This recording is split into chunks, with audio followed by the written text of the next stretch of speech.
So today we have the great pleasure of having Germano talk with us about his research on Dzogchen.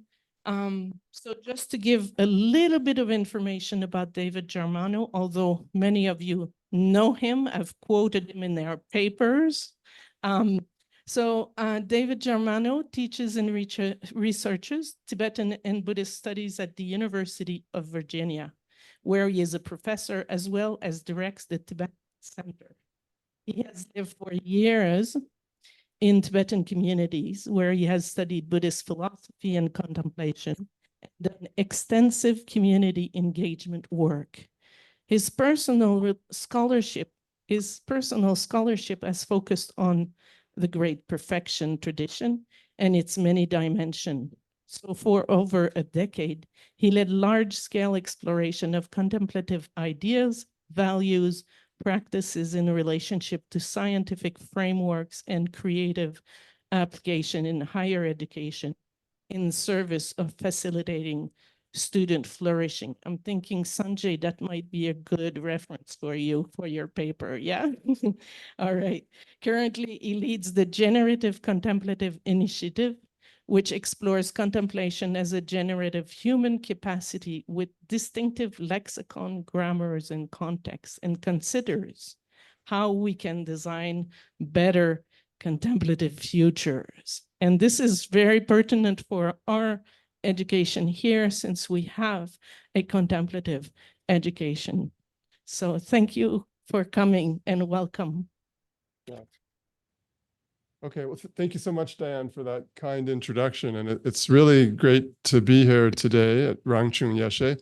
I think this was, in fact, the first Tibetan monastery I ever stepped foot in, which was a long time ago. But it's great to be back here and see so many people studying Tibetan and Buddhist forms of knowledge. Now, my talk today is going to be a little different from a typical academic talk. It's not so much a reasoned argumentation as it is a kind of set of reflections for me that have accumulated over the years of living and working and thinking and meditating with this specific tradition of Tibetan Buddhism named the Great Perfection, or Dzogchen, Sokpa Chempo.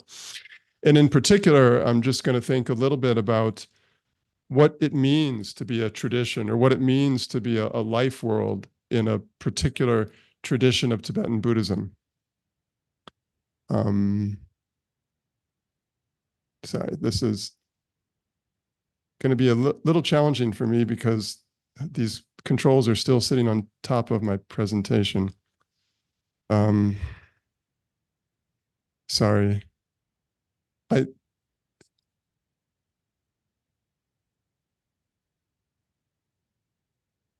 gonna try to move them down. Okay, sorry about that.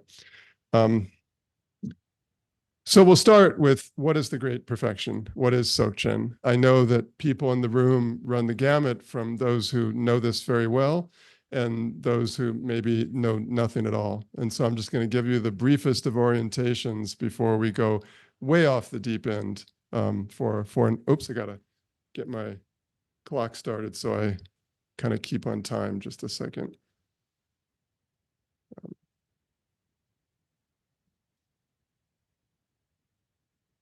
Sorry.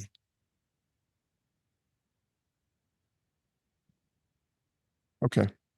So what is the Great Perfection? In the long history of Buddhism across Asia, there's been a persistent strand in different geographical regions of traditions that value the ideas and practices of effortlessness, non-conceptuality, spontaneity, self-emergence, the very term that governs this institute, Rangchung, and instantaneous realization. These traditions tend to focus on the nature of mind and stressing what is most essential, criticizing extraneous elaborations, according to them, in philosophy, ritual, and meditation. And the most famous, or potentially infamous, of these traditions have been the Great Seal, or the Mahamudra tradition, which developed in India and then further developed in Tibet, the meditation tradition in China and Japan, Vietnam, Korea, Chinese Chan or Japanese Zen, And then the Great Perfection tradition, or Tsokpa Chempo, which developed above all else in Tibet itself. Now, the historical record shows evidence of the Great Perfection in the late 8th century Tibet in a variety of texts that initially evoke the natural purity of the enlightened mind of bodhicitta and this luminous Buddha nature, which is present in all living beings. And as a consequence of that stress, it critiques the artificiality and the questionable utility of Buddhist ritual, Buddhist meditation, Buddhist ethics, Buddhist philosophy. And so the Nyingma tradition of Tibetan Buddhism came to consider the Great Perfection, which in one way is synonymous with Atta Yoga, and in other ways is not, as we'll talk about in a moment, as the pinnacle of all of their traditions. And in their traditional ranking of these different vehicles, these self-contained sets of theory and practice that could take someone from ordinary existence or samsara to extraordinary existence or nirvana, they had a classic ninefold ranking from early Buddhism to Atta Yoga or Dzogchen, with Dzogchen being the ninth and culminating vehicle of all nine. And this was also true in the Bumpo tradition of Tibetan religion and philosophy. And we've also seen adherence over time in Tibet to the Great Perfection in other sectarian traditions, although primarily it's been the Nyingma and the Bumpo traditions, the third Karmapa, Rangchung Dorje being a particularly famous example, and the fifth Dalai Lama in the Gelug traditions being another famous example of an adherent from outside the Nyingma and Bumpo traditions. Now, I want to go over a few kinds of problems when we're trying to think about the history of the Great Perfection or the history of Dzogchen, because from the 8th century until the 21st century today, it's gone through a series of stunning transformations. And people will tell you, oh, this is Dzogchen, that's Dzogchen. But I can tell you that when we look at Dzogchen in the 8th century, or the 11th century, or the 14th century with the great Nyingma saint Longchenpa, or later in the 18th century with Jigme Lingpa, or in the 21st century, these are profoundly different traditions in terms of thought, in terms of practice, in terms of orientation. And so we start with this problem of just extreme diversity. Diversity meaning the philosophy is different, the cosmologies are different, the rituals are different, the meditations are different. And so that's a kind of key animating issue for this talk today, namely, what binds all these together? How do we make sense in writing a global history over 1,400 years of a tradition that goes through so many changes over time? And in particular, I'm going to focus on a specific tradition of the Great Perfection because there are many, and each one has a different name. And sometimes those names will say, oh, this is much better than the Great Perfection. And then later we say, oh, that's the Great Perfection. But when you look back at their own text, they say, no, we're better than the Great Perfection. I mean, everybody's always better than someone in Tibetan Buddhism. So, but I want to look at the Nyingtik tradition, which is translated in different ways. Sometimes people translate as heart drop. Sometimes I translate as the seminal heart. But that tradition emerged in the 11th century in Tibet and came to be the dominant tradition throughout time.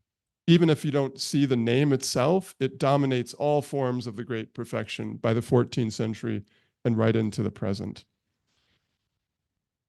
Now, these striking transformations that happen are not typically acknowledged by contemporary Tibetan authors or Tibetan teachers and authors over time. Sometimes you'll see references to, oh, practices have been discontinued, or texts have been lost, or transmissions have become attenuated. But there's not really a great Tibetan history that just sits down and says, oh, this fundamentally changed, that fundamentally changed, and tries to make sense of all these changes. In addition, these extraordinary innovations of the Great Perfection are largely deferred to Indian agency. The claim is that all of this happened in India and Tibetans did very little. That's not my view at all. In my view, one of the really beautiful, powerful, compelling things about the Great Perfection is how profoundly Tibetan it is. Tibetan in so many ways. of the Tibetan soil, of the Tibetan imagination, of the Tibetan language, of Tibetan culture. It's not something that transcends those. It's something that was born of those and makes sense in that context. And so I'm going to give you basically, I think, 16 or 17 different dimensions of the great perfection. And keeping in mind that the broader goal is to think about what constitutes a tradition in its fullest form. And so a few of these problems, in addition to the kind of extreme diversity, is doxographies. Now, doxography literally means writing the view. And it's a term that we use to translate often this Tibetan word for drupta, where you rank different Buddhist philosophical and practice-oriented systems into a kind of inferior to superior.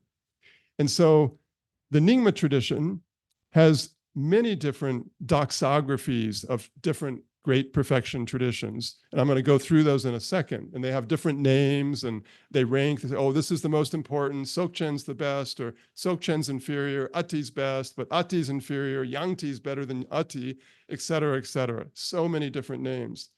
The problem with this, in addition to all these different names, is you can't trust any of them. Why can't you trust them? Because the doxographies are often fabricated. They're way after the fact.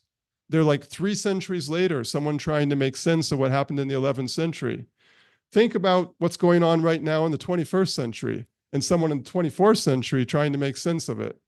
Well, that's what we're seeing with doxographies. People hundreds of years later is trying to make sense of the historical record and say, oh, this is called this is called that. Then you look back at the actual text that talk about these traditions, and they never use those names. So doxographies are inherently limited. They're important to understand, but they're contrived, they're fabricated, they're after the fact often, et cetera, et cetera. Now, then there's the standard problem for anybody who works in the kind of ancient Tibetan past, which is we have so many unknown figures, so many lost texts, so many opaque context. Who were these people? What were they doing? What did they care about? And then so much limited scholarship. Now, when I first came to Nepal, believe me, that was limited scholarship. I mean, there were no dictionaries, there were no PDFs, there were no recordings of things, none of these translations were present and so forth. And like, it was just insane. I mean, you had to sit there and you're like, what is this? And you had so little to draw upon. Now you have a wealth to draw upon, and yet it's still extraordinarily limited compared to what we have in the Tibetan historical record. And that's particularly true as you go back in time. So when you go back to one of my periods, 11th and 12th century, so many texts have been lost. We know so little about the individuals involved, and we know so little about the context. And so when we try to reimagine and recreate and kind of re-understand these life worlds of these traditions, we're inherently limited in our work. Now, another great problem with doing this kind of global history of a tradition like Dzogchen is the treasure tradition. This tradition in Tibetan Buddhism, particularly among the Nyingma sect, where the idea is that there was so many traditions and texts and so forth in the 8th century, in the early 9th century, in the imperial Tibet period. And these texts weren't transmitted to anyone, and they were concealed in the Tibetan earth and in the soil of Tibetan minds, who then later, in reincarnated form, would retrieve these treasures from the Tibetan landscape or the Tibetan mind and so forth, Tibetan bodies. The problem with these is then if you take them at face value, what you have is a completely flattened history. You have hundreds of years in Tibet of the development of these traditions that have all been flattened to Indian agency in the 8th century. And so often, it's not even like many of the texts we have, they're anonymous. Like we don't even know who was supposed to have written them or revealed them or transmitted them. And so they just circulated anonymously for many years. Texts would just show up and they would be introduced in the 10th century, 11th century. And then often you have texts where the colophons have, colophons, these little pieces of the text that come at the end of the text and tell you like, who wrote this, who transmitted this, who revealed this, etc. Completely unreliable. If you look at the historical record, you'll find this is a treasure revelation, the same text treasure revelation, the colophons are all completely different. And so colophons are often changed constantly over time. They're subjects of competing attempts to package the revelations and to explain where they come from and so forth. So colophons are a very complex thing. And so one of the things that I did, like initially everybody's saying, oh, who cares? It's like the great minds, like, you know, a public broadcasting special where all these people show up from different periods and just talk to each other. But I believe in time. I believe in history. I believe in the value of understanding what Tibetans were doing and who they were and what their agency was and what they were reacting to and what they cared about. And so retrieving that picture is an extremely difficult one. And it's also difficult to do in the face of treasure revelations without just taking an arrogant attitude, which I won't mention names, but I can think of names in my mind of people who have done that, who just say, oh, what a bunch of charming rogues, you know, these treasure finders and so forth. But we all know they just made this stuff up. And so we'll just ignore all that and just figure out what the dates and times and so forth are and reconstruct it. I think that's a foolhardy venture and certainly one that's deeply colonial and imperialistic in character. So how do you balance these two things, trying to respect the tradition and its own self-understanding and very different practices of authorship and transmission and so forth, while also respecting the kind of desire to do historical work and understand who Tibetans were and what they were doing over time. Another problem is the remixing of text. You're all familiar with the notion of remixing. I mean, Tibetans in general and Nyingmas in particular remix the hell out of their text. And so you often think like, oh, it's incredible. Longchenpa is so incredible, or this figure is so incredible doing such interesting work. And then you find out that someone else wrote that 400 years ago. And all the person that you thought was so incredible was doing was remixing it. Sometimes that means reproducing it. Sometimes when I get really frustrated, I think it means reproducing with errors, you know. But sometimes it's a creative reproduction. It's like 50-50, or sometimes it's a 90-10. The 10% is the 10% of errors, or 10% of their own original contribution. So it's extraordinarily difficult to figure out who actually did what when. When was the genesis of these ideas and practices? And we're often just so tricked by thinking, oh, I read this and I was so compelled by it, and so he did it or she did it. And then you find out that no, there's this endless tracing back of that text, not just the ideas and practices, but the actual text. And so that's another challenge in doing this work. And then the final two issues are, as I mentioned, the seminal heart.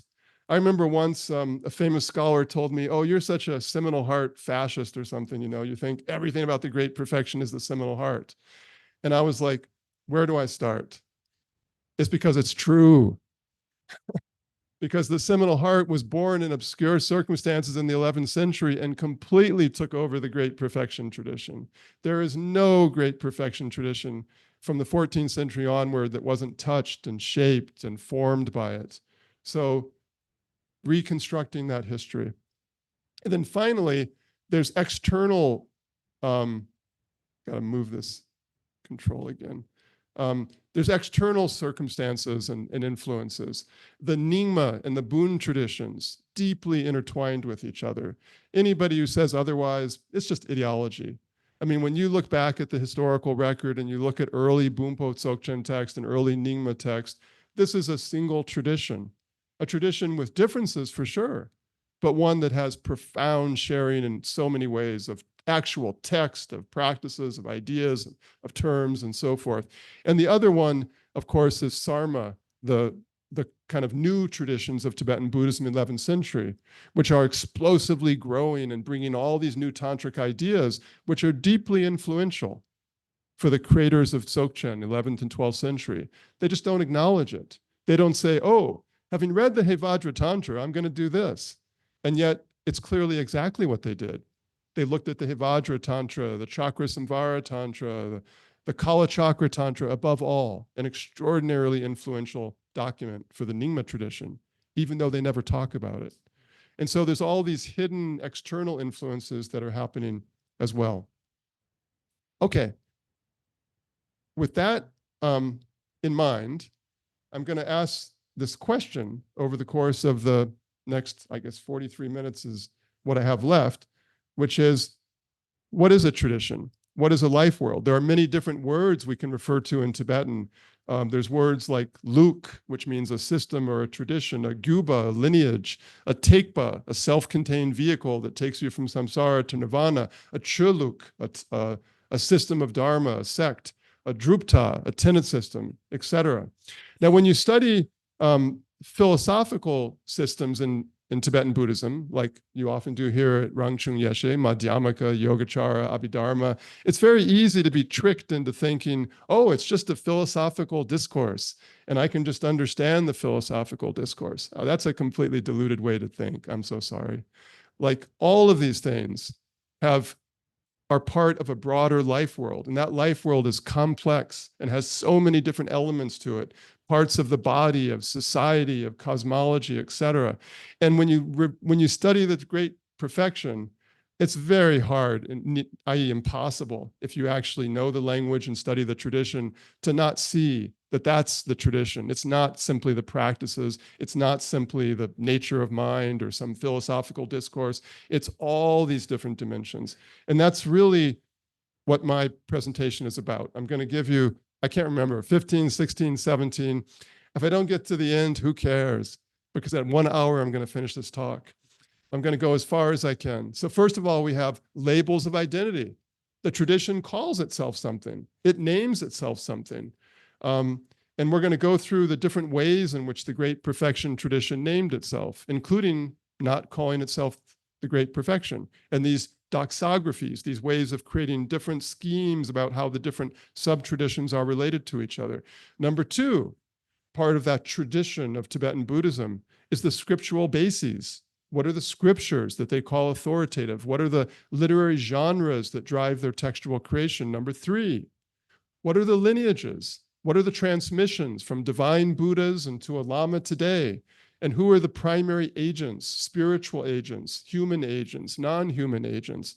Number four, who are the institutions, or what are the institutions and groups, the monasteries, the clans, the social groups that govern this tradition? Number five, what are the narratives? What are the stories that are absolutely essential to these traditions? Number six, what are the cosmologies? How do they understand the universe? One of the interesting things about the Dzogchen Nyingtik tradition is they created their entirely unique, different cosmology. Little obscure group in the 11th century starts producing text and says, and here's an utterly different way to understand the history of space and time. Number seven, who are the key metaphysical agents? Kind of going back to that first one, but focusing on non-human spiritual agents. Iconographies, what are the artistic traditions? Sculpture, manuscripts, visual arts. What are the initiatory systems? Number 10, what are the ethical systems? Vows, commitments, conduct. Number 11, what are the theories and philosophies? Just one of these many interlocking strands. Number 12, what are the rituals and meditations, the spiritual practices? Number 13, what are the thanatologies, the ways of understanding death and dying and rebirth? Number 14, what are the models of Buddhahood? And number 15, what are distinctive terminologies? So I'm going to briefly look over every one of these 15 with regards to the Great Perfection to give you some sense of the life world of Dzogchen over time and its diversity and its scope and its reach. And one of the things, to go back to that idea of these traditions like Mahamudra, Dzogchen, and Chan, and the way they talk about simplicity and non-conceptuality and scholasticism so contrived and fabricated and so forth. When you look at the history of Dzogchen, there are tens of thousands of pages about complex philosophies and complex rituals and meditations and thought systems and initiatory systems and narratives and everything else. So don't be fooled.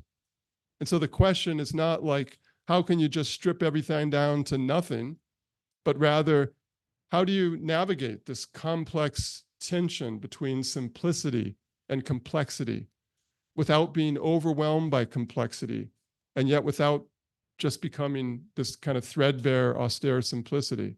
which really sounds a lot like life. And that's the story of Dzogchen. It's a story of simplicity and complexity, not a story of just simplicity. So, I don't really need to look at my notes, but doxography.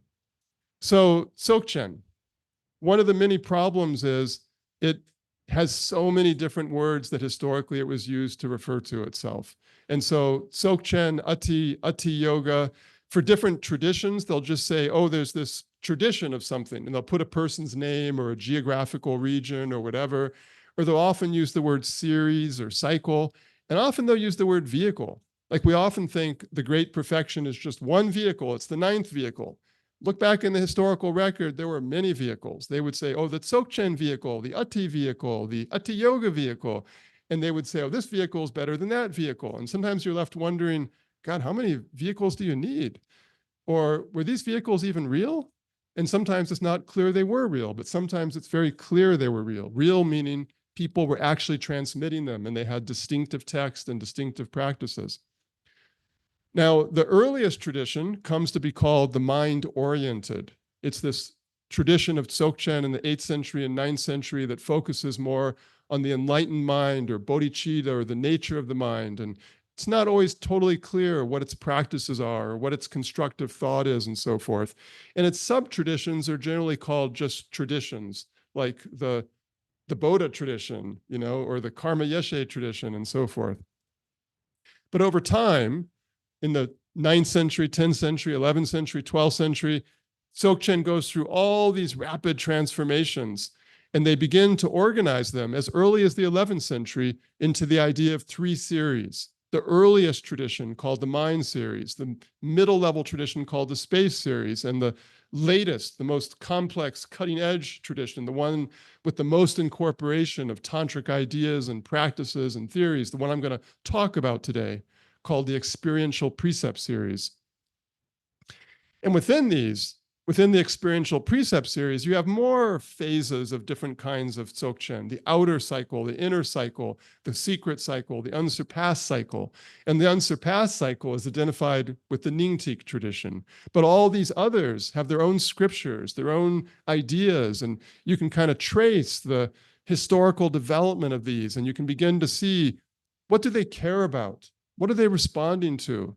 I mean, sometimes, sure, you could look at it and say they're just arguing over power, privilege, and lineage, but often they're arguing about compelling issues, issues that there were sincere disagreements about the nature of mind or the nature of practice, or whether we should even have these things in Dzogchen. One of the most famous Nyingma figures in the history of Tibet, Nangrel Nyima Wusser, 12th century, like a towering figure. He created the Padmasambhava literature. He created the Avalokiteshvara literature. He created the literature of the Tibetan imperial period. He created, in foundational ways, the Mahayoga tradition of Nyingma Buddhism. And he was an apostle of a particular type of Dzogchen, which he called Chiti, which means the crown pith.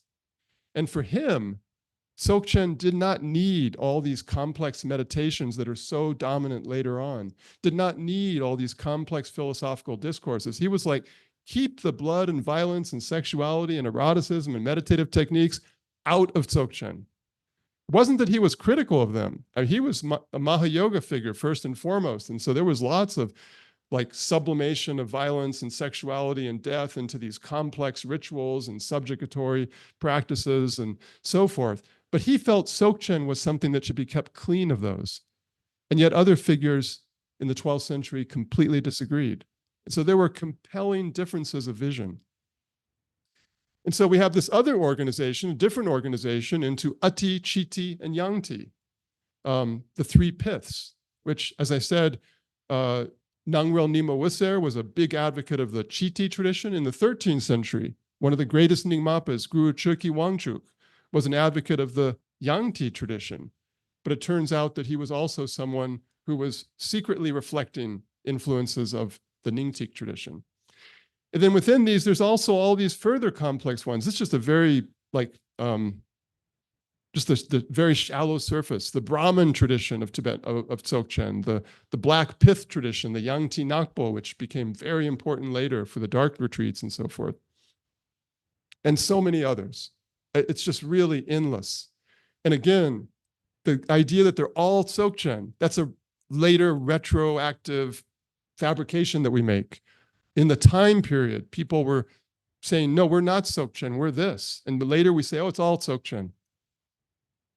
So number two, scriptural bases. What's the scriptural basis of the tradition? I mentioned the problems with kind of textuality. One is citation. You know, we often think, God, look how learned this person was. He read so many books. No, no, no. It's called the recycling of citations. Tibetan authors constantly recycled citations, and it's very clear they didn't read the book in question. And so we don't know just because someone cites something that they read the book. It just means they read a book that cited something that may or may not have read the book. They may have been citing someone else who cited something else, who cited something else. And it was like 500 years ago someone read that book. Also intertextuality, like I mentioned. So often you find like pages, chapters, whole books that end up being intertextuality from centuries ago. So it's nothing at all to do with the 15th century, except that they still found it current, rather the genesis was in the 12th century, and unacknowledged influences. One of the characteristics of Dzogchen Tantras is what's called the double introductory scenario. You know, all Buddhist sutras and tantras begin with an introductory scenario. It's the narrative scene set. You know, in early sutras, it's like the Buddha was traveling in Varanasi, and this situation happened, and these people were present, and the time was this time in his life, and here's the teaching he gave. It's called the 5 Sublime Excellences. And over time, they preserve that idea in the Tantras and later sutras, the Mahayana, Perfection of Wisdom sutras. And they constantly would say, let's start the sutra by telling you, who is this teacher? Which Buddha is talking? And where was the Buddha talking? Even if it was not in India and it was some Pure Land. And when were they talking? And who were they talking to? And what was the teaching? One of the special things about Dzogchen Tantras is they have 2 of these. One is called the ordinary and one is called the extraordinary. The ordinary introductory scenario is the one that we recognize. And the extraordinary one is the Buddha just talks. Bang. No conventional audience, no conventional time, no conventional place. He just, or she does blang.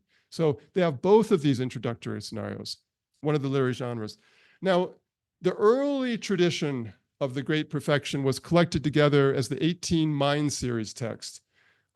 Initially pretty short texts that were kind of infamous for too much rejection and too much positivity. It's like one of those things where you just can't win. Because other Tibetans would say, oh, you guys reject way too much. Like all this, no meditation, no ethics, no this, no that, etc. And others were saying, oh, you guys accept way too much, all this luminous, positive Buddha nature stuff. So they paradoxically got rejected for both sides. Too much negativity, too much positivity. So the 18 Mind Series text. But one of the important things is this is like an organic growth industry. It wasn't like there were just 18 texts. It was like there were 18 titles and they kept changing the titles. They kept getting longer and longer and more versions of each one of these texts. So it was like a family of things. And why 18? Because 18 is what Tantric Buddhists did all across Asia. In the 7th, 8th, 9th century, all the Tantric canons were 18-fold. They just never agreed on the contents. But everybody knew a Tantric scriptural canon, make it 18-fold. So Tibetans collected these together into the 18 Mind Series text in the 9th century. And then this all culminated maybe in the 9th century, probably in the late 10th century. The all-creating king. This was the culmination of early Dzogchen. And many of the early 18 Mind Series texts got incorporated into the all-creating king as chapters, like verbatim. Again, that intertextuality. And the all-creating king is really the great scripture of the early Dzogchen tradition. One that, you know, the kind of tantric influence is still limited. You don't have much detail about meditative techniques and practices. And it just reflects this kind of strong negative rhetoric of transcendence of meditation, of ethics, of philosophy, but also this strong evocation of a luminous divine Buddha nature in all life. And then we have a series of intermediary texts, the all radiant nucleus, the Tikle Kunsel, is a really essential text that's kind of a stepping stone to the Nyingtik tradition. And then we have the Nyingtik tradition itself in the 11th century, initially gathered as 17 tantras, but that inexorable minimum to have 18 quickly manifested. And so they added one upon the Black Fierce Lady, Trima Nakpo, an 18th tantra to form 18. So sometimes you hear 17, sometimes you hear 18. And then there was a body of commentarial literature called Vimalamitra's Seminal Heart, or Vimalamitra's Nyingtik. Vimalamitra was this great figure who was Indian figure in the 8th century, maybe early 9th century, who was supposed to have come to Tibet and was supposed to have hidden many of these texts. And so the early commentarial literature in 11th, 12th century Tibet all gets collected together in this Vimalamitra's Seminal Heart. And in it, it's not just commentarial literature. We have two new tantras. One is called the Soul Son of the Buddhas, incredibly influential tantra. And the other is called the Great Array, the Great Transcendent Array, Atikupa Chempo, a second really critically important tantra that's only found in here.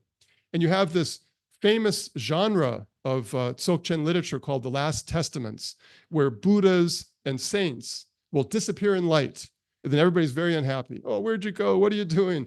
And then a hand will come back out and say, here's a precious text, my last testament. And they go, oh, thank you so much. And so we have these last testaments of the Buddhas and of figures like Garab Dorje, Padmasambhava, Vimalamitra, and so forth.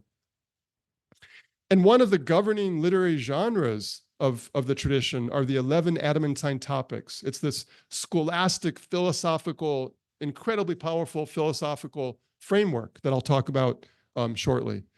And then in the early 14th century, we get a really important tantra called the Longsel, or the Radiant Matrix, which for the first time ever links Padmasambhava to the Nyingtik tradition.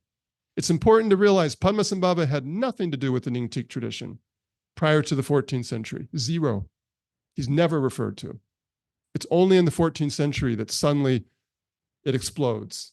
And it explodes in the early 14th century with a very obscure cycle that came to be dominant in Tibet called the Seminal Heart of the Dakinis, the Khandro Nyingtik, discovered by a very obscure person named Tsultrim Dorje, or Rinchen Dorje, who died very early age under mysterious circumstances. I used to call him the Robert Johnson of Tibet, famous American blues figure who also died under mysterious circumstances, leaving behind some very powerful music. And the Khandro Nyingtik has actually new tantras in it, 6 new tantras, very important expansion. And then we have the Yangti Nakpo tradition that appears in the 14th or 15th century, incredibly innovative tradition that's still transmitted today and is famous for its dark retreats and its very innovative approach to dark retreats. And then, of course, in the 14th century, we have the towering figure of the Nyingma tradition, Longchenpa, who wrote his 7 treasures and also compiled the earlier traditions with his own extensions into what's called the 4-part seminal heart, which you'll find this very frequently in Tibet. You know how many parts there are in the 4-part seminal heart? 5. Yeah. It wasn't that he couldn't count, but that it's people always want to add stuff in. So, and then we have the little bit later in the 14th century, from Rinzhen Gudem, he reveals the Gongpa Zangtel that integrates the Padmasambhava tradition with the Vimalamitra tradition, with the earlier mind series traditions called the Vairochana traditions. Vairochana, though being a Sanskrit name, was a very important Tibetan translator in the 8th and 9th century, associated with the early Dzogchen transmissions. And then there's the Longchen Nyingtik, which is the dominant Dzogchen cycle in today's world, by Jigme Lingpa at the end of the 18th century, and then et cetera, et cetera, et cetera. I mean, that's just a very small view. Oops. So I think this is the cosmology section, but I can't see the title. So anyways, so the really interesting thing that I found out at some point, because I came here to Nepal back in 1986 for the first time.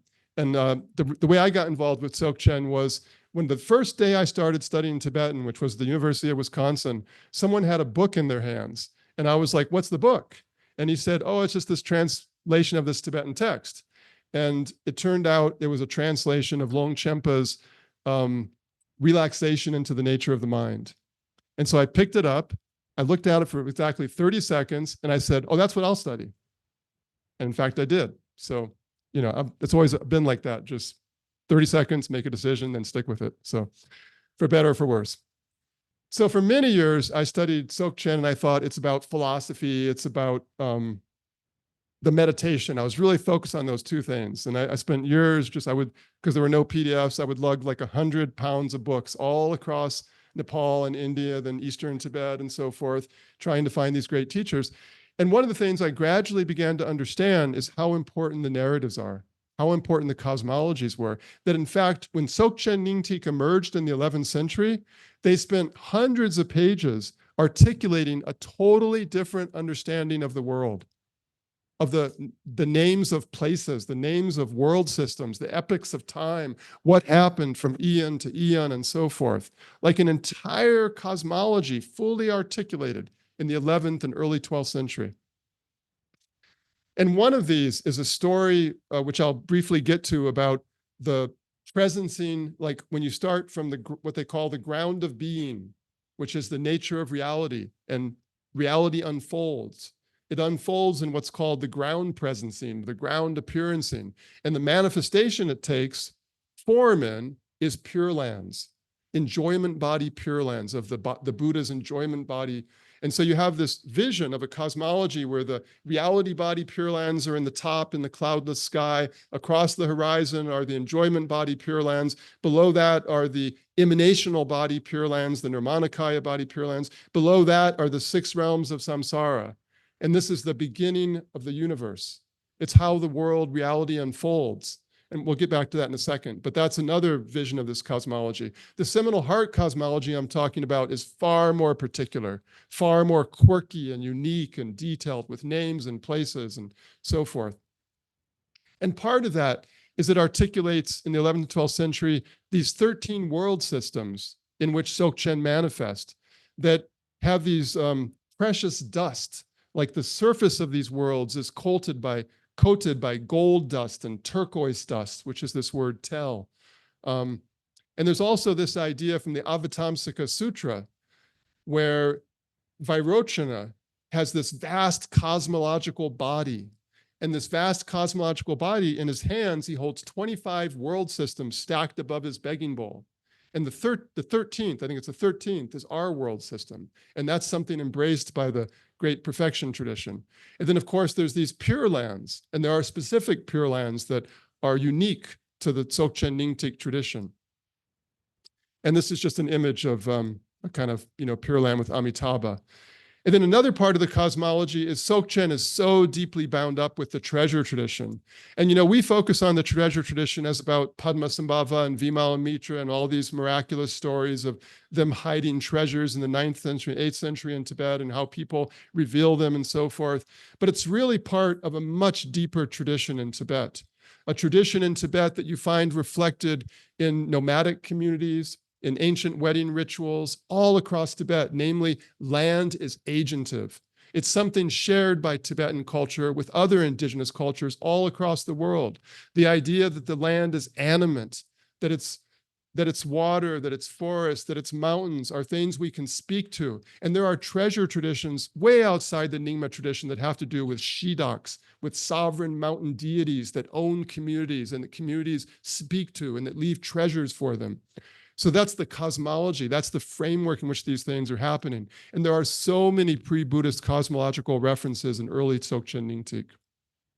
Number 4, you see, now I got to speed up because we have 15, 16, 17. Metaphysical agents, Buddhas and Bodhisattvas. At the heart is the Dharmakaya, the reality body of the Buddha, the all good one, Samantabhadra, that we'll talk about in a moment.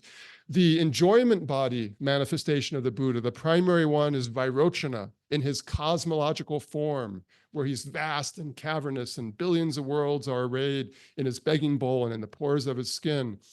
There's the 5 Buddhas, very important in Dzogchen traditions, the peaceful or the serene and fierce mandala, the 100 peaceful and fierce mandalas that people have heard about manifesting upon death and located in the body. There's the 12 emanations of Vajradhara, a unique Nyingtik thing, a wide variety of other Buddhas. There are linkages over time where Avalokiteshvara is dominant, or Manjushri is dominant. Vajrapani, as always, plays an important role as the redactor of secrets. In the 12th century and 11th century, the most important tantra of all in the history of Dzogchen is called the unimpeded sound tantra, the Dra Telgyur. And there you have a variety of metaphysical agents. The Hindu deities Brahma and Vishnu play important roles. The Kala Pinka bird. There are divine children who play a critical role in the tradition. There are Buddhas across the 25 worlds, each one with their own names. And then there are the immortal presences of Vimalamitra and Padmasambhava.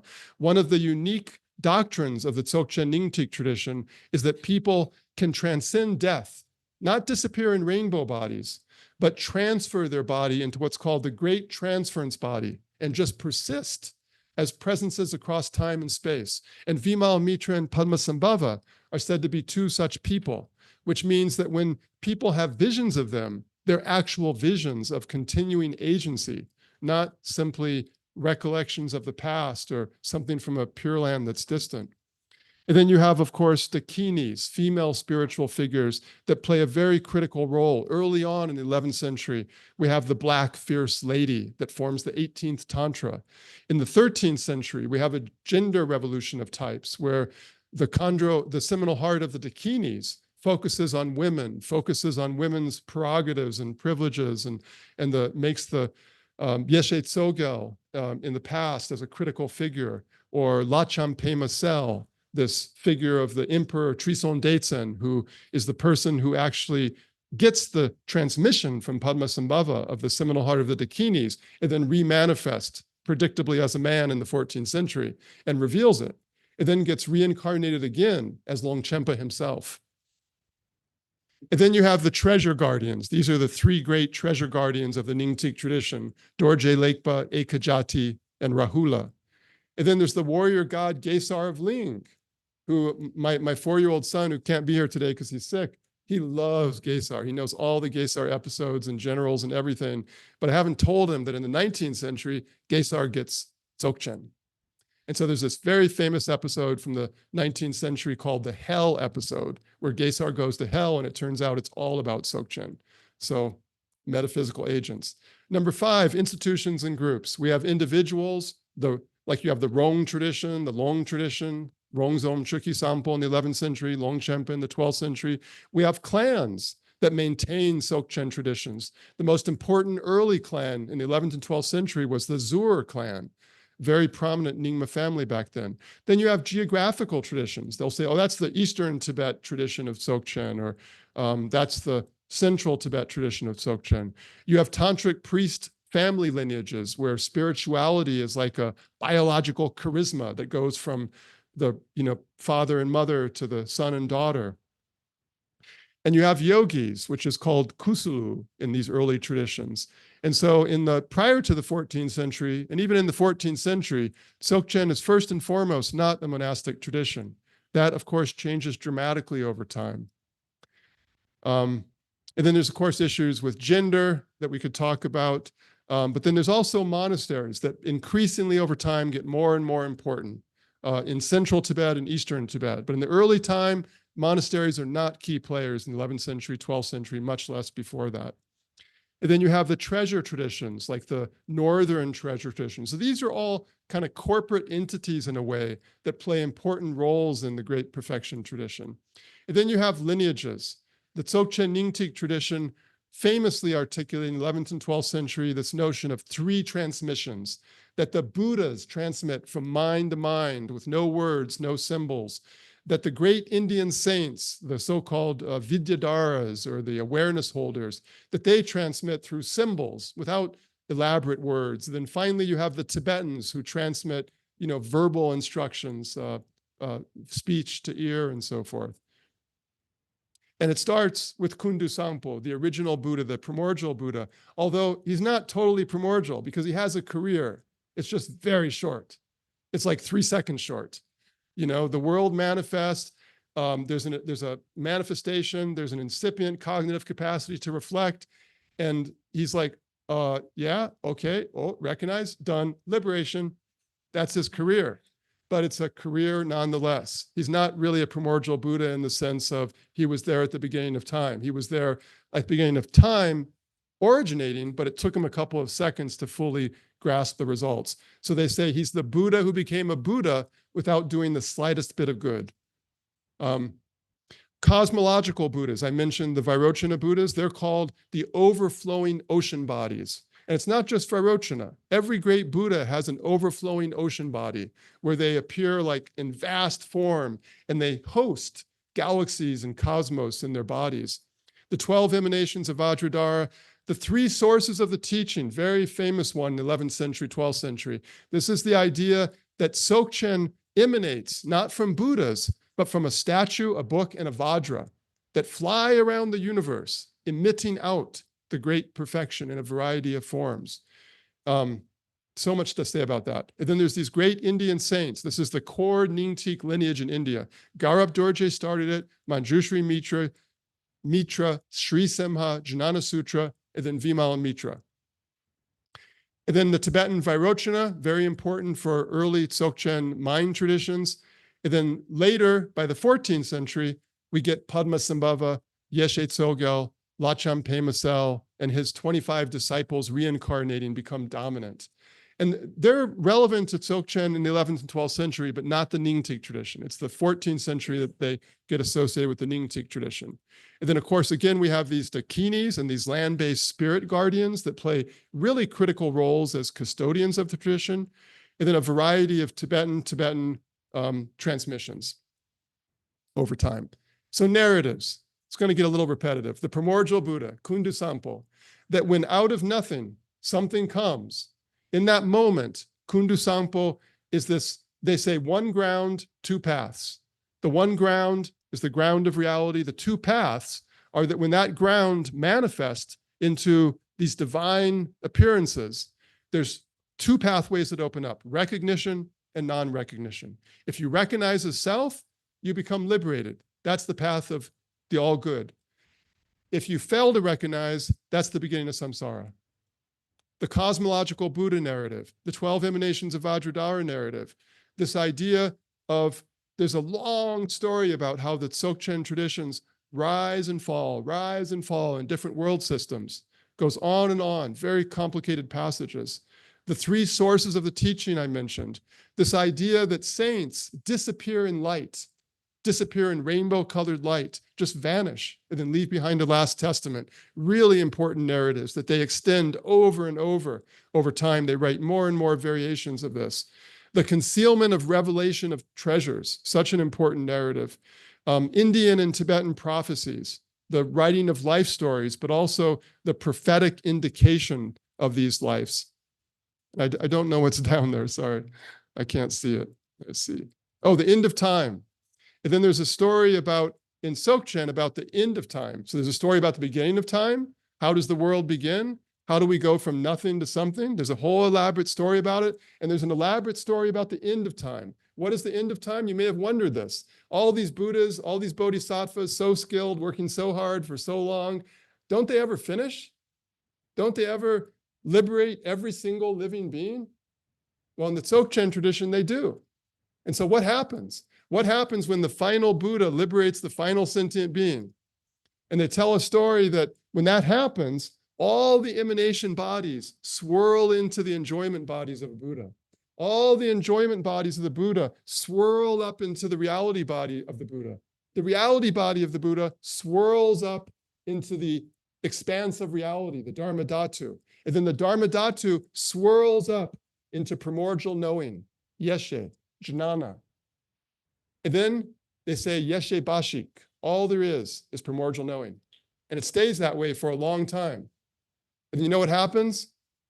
After a long time, a current, a wind of primordial knowing stirs, and it all starts over again. I'll leave it with that thought. Okay. Number 8, iconography. There's Kundu Sampo.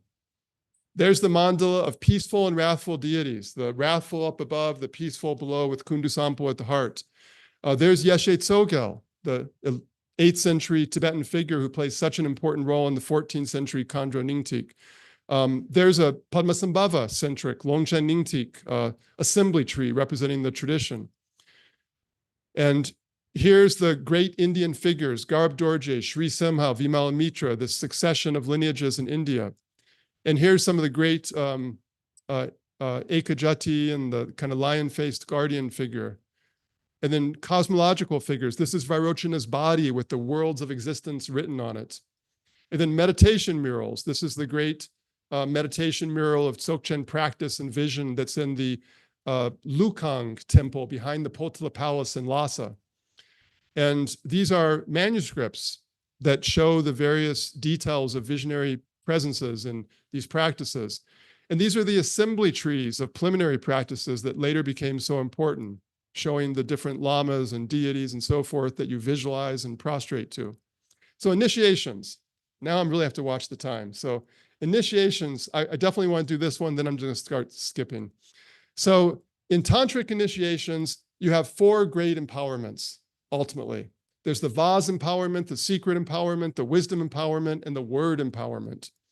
And these model 3 different meditative regimes. And the 4th one is a little bit mysterious, and it's the one that takes the point of departure for the great perfection.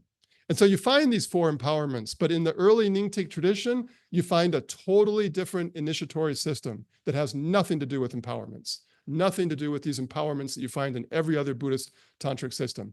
So the vase empowerment is this very elaborate ritual practice that's modeled upon Indian imperial coronation ceremonies. And so it's very ritual. It represents the kind of early ritual focus of deity yoga in tantric Buddhism. And then the secret and wisdom empowerments represent the later, more radical forms of tantra that try to transmute experiences of violence and sexuality and so forth and other transgressive experiences. So in this case, it's modeled upon these erotic meditations. And then the 4th empowerment is one that sometimes gets called the 4th empowerment, and sometimes it gets called the verbal empowerment or the word empowerment. It's a little bit unclear what the 4th empowerment is sometimes. Sometimes it's like a decoding of the previous 2 empowerments, tries to explain that all that erotic symbolism is really about Buddhist philosophy and realization and so forth. And sometimes it's about showing aesthetic symbols like a peacock feather or a crystal ball, trying to convey the simplicity of the nature of the mind after all these other complex rituals. And so in Dzogchen, one of the innovations they did is they added a 5th empowerment called the empowerment to the dynamic manifestation of awareness, which I'm not going to get into right now. And they also kind of reinterpreted the 4 empowerments in terms of elaborateness or simplicity. They said the first empowerment is elaborate, the next one is relatively simple, the 3rd one is extremely simple, and the 4th one is extraordinarily simple. But the really interesting thing is they focus on introductions instead of empowerments. In the 11th and 12th century, they talk about introductions. Now, in contemporary times, this is very common in Dzogchen traditions. They call it the introduction to the nature of the mind. And it can be kind of a little ritual that a teacher does for you that tries to get you to existentially have a sense of the nature of the mind. Or it could be kind of more in life, like there'll be stories of someone beating someone and, trying to get them to realize the nature of mind. But in these traditions, we have 21 introductions, and they're not super complicated, but they're really interesting. They're totally focused on aesthetics. They use different kinds of symbols, like you'll have someone dress up with the bone ornaments, or you'll put eggs on a horse tail, like to make a string of eggs on a horse tail. I'm not going to go into why, but they're all introducing you to the nature of the Dzogchen Nyingtik visionary meditation practices. But there's 21 different kinds of introductions, a totally alternative initiatory scheme, one that did not thrive over time and ultimately kind of lapsed back into these 4 initiations with the empowerment to awareness's dynamism of a 5th, but an entire different system in the 12th century that no longer is really practiced. Okay, theories as philosophies. This is the last one I'm going to really give in detail, then I'll just really skip. So what's the theory and philosophy of Dzogchen? Well, one way, for example, in Rongzom Chökyi Sampo's 11th century famous corpus, or Longchenpa's kind of lighter corpus that's more focused on Mahayana work, or Mipam, and his work in the 19th century, which formed the foundation of all these academic colleges you find today in Nyingma monasteries, there's this idea of Dzogchen as kind of a meta perspective, a style of reading, a way that you can interpret other things so that you can look at Madhyamaka or Yogacara or Prajnaparamita or Abhidharma or whatever with this Dzogchen perspective or way of interpreting or way of exegeting. But another more interesting way that Dzogchen developed is what some people have called philosophical Vajrayana. Much of Vajrayana is not philosophical. There's no philosophical discourse, really. I mean, they have ideas, they have symbols, but it's much more about practice of different kinds, rituals, meditation, herbs, and so forth. But in Tibet, in the 11th and 12th century, 13th century, and particularly with Dzogchen, you get the emergence of philosophical Tantra. Tantra, Vajrayana Buddhism, becomes the basis of distinctive philosophical developments that reimagine the great topics of Buddhist philosophy, epistemology, how do we understand knowledge, the nature of emptiness, the nature of the body, the nature of the mind, idealism, the nature of Buddhahood.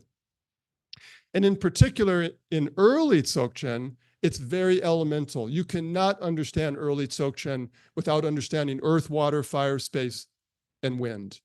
And that doesn't mean just, oh yeah, I get fire, earth, etc. It's a very complex system. It's bound up with astrology. It's bound up with embodiment. It's bound up with very complex theories, all of which disappear over time.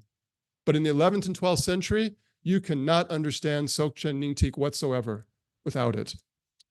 So the architectonic discourse, the 11 topics I mentioned that Longchenpa uses, but go back to the 11th century 17 tantras, really briefly, the ground of being. What is the ground of being? What exists before anything exists? What's the final nature of emptiness?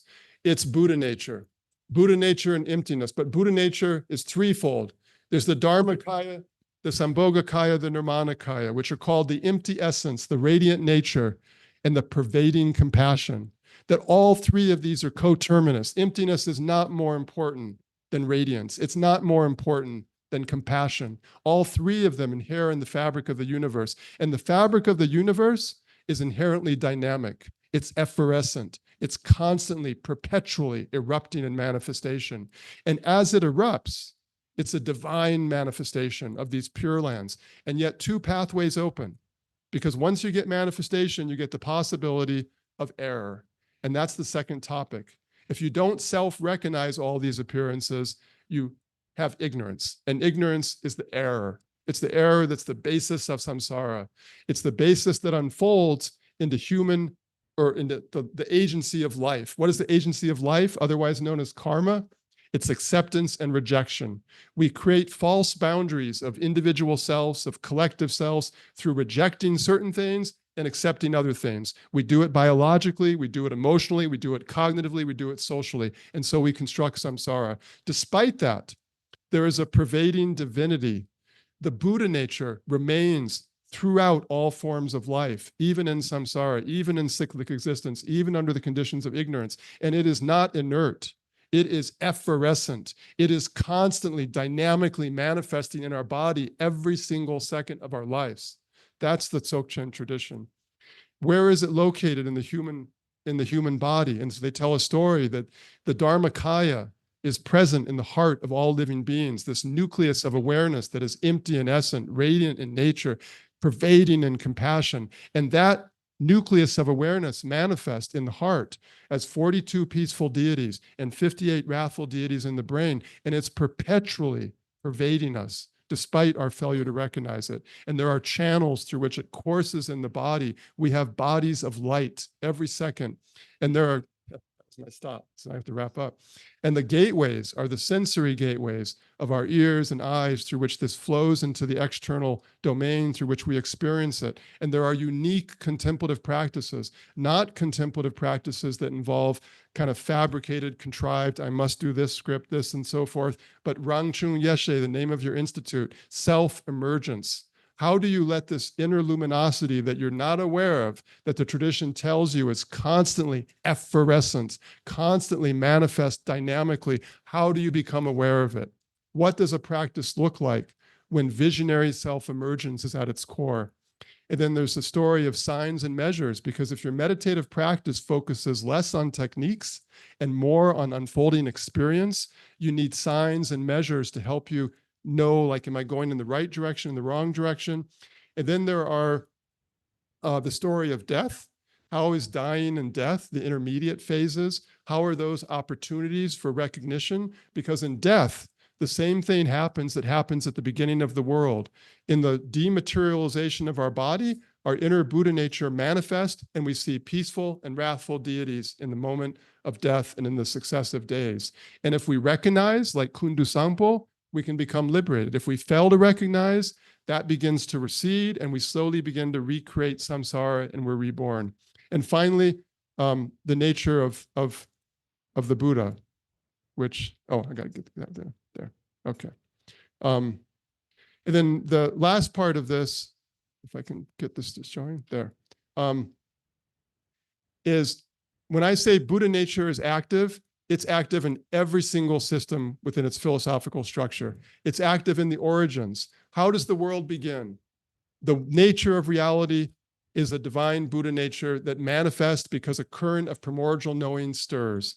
Cosmology, how do we think about the structure of the world? We have impossibly vast Buddhas like Vairochana that hold our world, and we have impossibly intimate Buddhas inside our heart that generate us. Embryology, how do we get generated as children in the mother's womb? In the mother's womb, there are two eyes, two Buddha eyes, a Buddha eye of the elements and a Buddha eye of the lamps. The Buddha eye of the elements guides the development of the embryo over 9 months in the mother's womb. The Buddhahood of the lamps guides the embryo's spiritual development. At every point, the driving agency of life is Buddhas, not karma.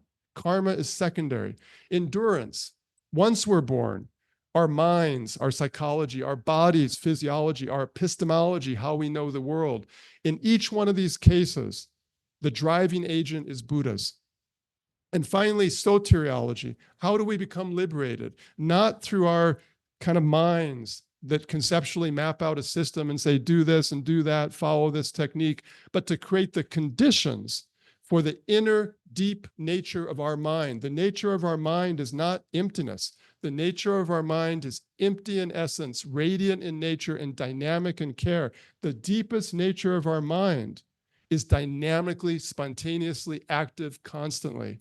And that needs to be liberated in meditative practice for us to be saved. It must be liberated. In thanatology, what happens in death? The Buddha manifest. What happens in eschatology, the end of times? Again, the Buddha manifest. Okay, so I'm just going to show you these slides. We don't have time to talk about them. This is just a review of what ethics and commitments and vows look like. The one thing I'll stress to you is that one about the 4 great commitments.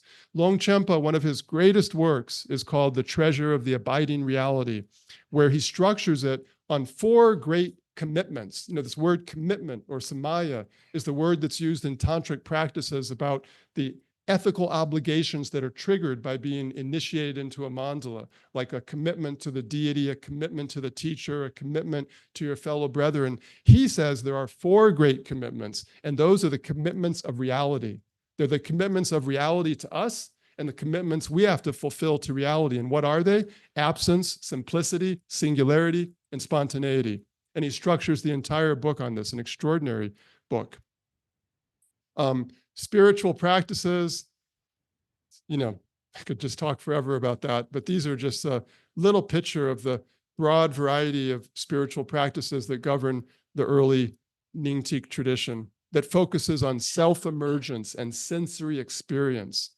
And then thanatology, as we talked a little bit about, the Tibetan Book of the Dead, many of you have heard about, that's a Dzogchen text. It's just 100% a Dzogchen text. It just got packaged in a certain way that became very popular for treating people who are dying and dead. And the key innovation of the Dzogchen Nyingtik tradition is called the reality bardo, the reality intermediate phase. The idea that upon dying, Buddhas self-disclose to us in a series of days after death and before rebirth. That was introduced by the Dzogchen Nyingtik tradition in the 11th century. And it became this dominant idea in Tibet. And then models of Buddhahood, this idea that Buddha nature is radically active in our life right now, every second, whether we recognize it or not. This idea of rainbow bodies and great transference bodies, this distinctive way of thinking about how enlightenment can take place. When they talk about Buddhas, they talk about them in two forms: the enlightened bodies of Buddhas and the primordial knowings of Buddhas. And there's different schemes: the 5, the 3, and the 2 forms of primordial knowing, the 5 enlightened bodies, the 3 enlightened bodies.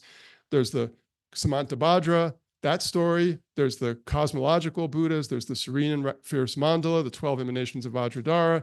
And finally, the most important point I would make here is that Buddhas, this is my own expression, but I think it's pretty true to the tradition, that Buddhas and their activity are not karmic hangovers. They critique people like Chandrakirti. I know one of your favorite subjects here, but there's a passage in Longchenpa where he says, this is not like that.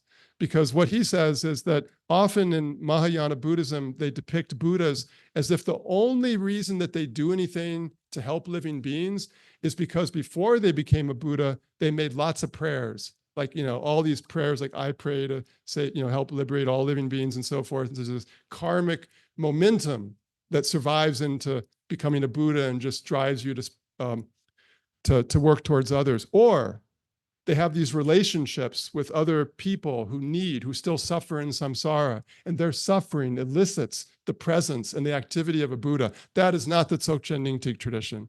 The Dzogchen Nyingtik tradition is reality is dynamic. Buddhas are dynamic. It just is what it is. Buddhas act because that's what reality does. Buddhas are inherently dynamic, inherently present. And that is pretty much the end of my presentation. These are just a variety of Tibetan terms that are distinctive to the tradition and help you kind of reconstruct the history by looking at when these terms appear and how they're used and so forth over time. And I'll just gesture towards this. I'm not going to go into detail, but I'll just leave this slide here. This is just a quick thumbnail sketch of looking from the 8th century to the 21st century of what happens in each century. Like each one of these could be a long lecture, like who are the key people, who are the key texts, what happens in that century, what's really distinctive, what's really interesting, what do people care about in that century? Why is Jigme Lingpa so into sadhanas, Why has the dark retreat become so pivotal for certain figures in the 15th century and so forth? Why in the 19th century does Dzogchen honestly kind of recede? And what becomes really important is Mahayana scholasticism and these Dzogchen flavored ways of thinking about Buddhism, as opposed to Dzogchen in its own unique, distinctive, dense set of ideas and narratives and practices. So anyways, that's the end of my presentation. So thank you so much for bearing with me.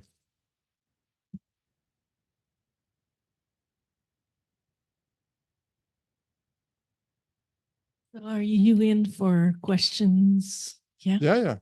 So I can talk endlessly. Long past you want to listen. all right. So is there any comments or questions coming from the ground?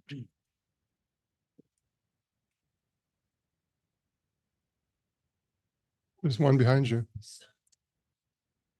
Yeah. Oh, sorry.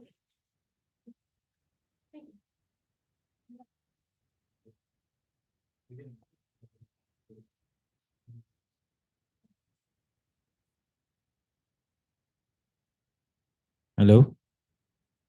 Thank you, Professor Germano. I just wanted to ask, do you have a book where we can study, all your deep researches? That's kind of a well-known joke. So I was asking seriously though, not as a joke. yeah, no, I know. I'm just telling you it is a joke, but even though you're serious. So the joke is that I have many books, but none of them are accessible. So I can tell you why briefly, but I wrote like 4 books many years ago, and one was I translated Longchenpa's The Treasury of Words and Meanings long before anybody else translated it, and I completed that. And I wrote 3 other books. One book was about the Khandro Nyingtik, the Seminal Heart of Dakinis. One book was about the history of Dzogchen, and one book was about the kind of philosophy and practice of Dzogchen. And there was one problem with those books, which was there was a set of commentaries on the 17 tantras that I couldn't find. It was so irritating. I mean, I spent something like 15 years looking for it. So I thought, okay, I'm not going to find it. So I'll just finish these books and be done with it. And that same year, the damn books appeared in Eastern Tibet. And they were thousands of pages, and they were very difficult thousands of pages. They weren't things that I could just pick up and go, oh, got it, you know? And I felt like, oh, I don't want to publish the books. I should read all those books first. And at that point in my life, I also did a little bit of a, I wouldn't call it a detour, but I call it a primary tour. But I decided that I should be doing something on the behalf of Tibetan communities. And so I spent the next couple decades of my life working in Tibet, focused on the needs of Tibetan communities. And so I never got back to those books. And so for about 4 years ago or so, I started to kind of work on them, but I made another mistake. And, you know, one of the problems is, yeah, I have too many friends who want to write books together. So like James Gentry and I started to write a book on dark retreats. And Khenpo Yeshe, who was a seminal figure in the history of this institute, he and I decided to write a book on the Vimal Mitra Seminal Heart. None of these were the books I wrote. So now I'm trying to finish the old books and write the new books. So I hope, unless I die or something, which is always possible, that in the next couple of years, I'll start to manifest those books. Yeah. And one last question is like, what is the source, primary source for studying about 21 introductions and the elemental thoughts? Like which Dzogchen tantras have these two ideas? Yeah. Like, So that one is one I've translated and written a lot about. So I think that one will probably manifest more quickly. I'll probably just publish that in the next year or so. It's in the 17 tantras, there's one that's called the Notre Trepegyu, the Introduction Tantra. And that's the primary place you find it. The second place you find it is the Mir of Vajrasattva, the Dorje Sempe Melong Tantra.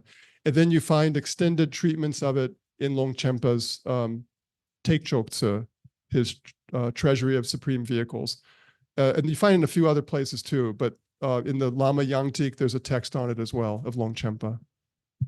Mirror of Vajrasattva would be related to the same day cycle? No. No. This is all about Dzogchen Nyingtik. Okay. Yeah, the vast majority of my presentation was about the Dzogchen Nyingtik tradition. All right. So both of those tantras are in the 17 tantras. Okay. The Thank you. Gyuchupdun. Yeah. Thank you. I think you had your hand up. Indian roots. It's okay, maybe it's too long, not to waste time. Because usually it says that Dzogchen translate Mahasandhi in Sanskrit. You've never said Mahasandhi even once in this class. You only mentioned Ati Yoga. And I also have opinion of the Sanskritist at Rust, Professor Matthias Salvini. He said it's not attested in Sanskrit. So what's your opinion about Mahasandhi as a Indian prototype of Dzogchen? Yeah. Well, Jake back there has written about early uses of the word, the great perfection. So what we do know is that the expression Dzogchen appears in Tibetan in texts that are clearly translations of Indian originals. So I have not spent any time at all thinking about the reconstruction of the Indian term that might correlate to that expression, because for me, Dzogchen is inherently a Tibetan tradition. I mean, if you know me, you'll know that I have a couple of great loves in my life besides individuals, and one is for Tibet and one is for Buddhism. And where those two intersect most powerfully for me is really in the Dzogchen tradition. Where I study the Dzogchen, what I see is irretrievably Tibetan imagination. I see Tibetan landscapes, I see Tibetan lives, I see Tibetan language, I see Tibetan, because that's true, that's reality.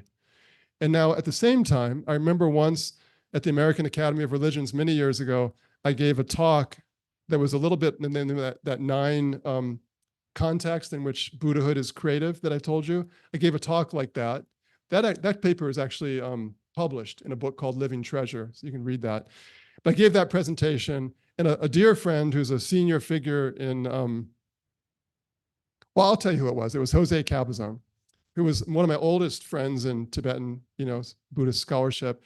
And at the end of the talk, he was like, God, what's left, or what's next? I mean, I think it was kind of like, that is so far out and so far away from Indian Buddhism.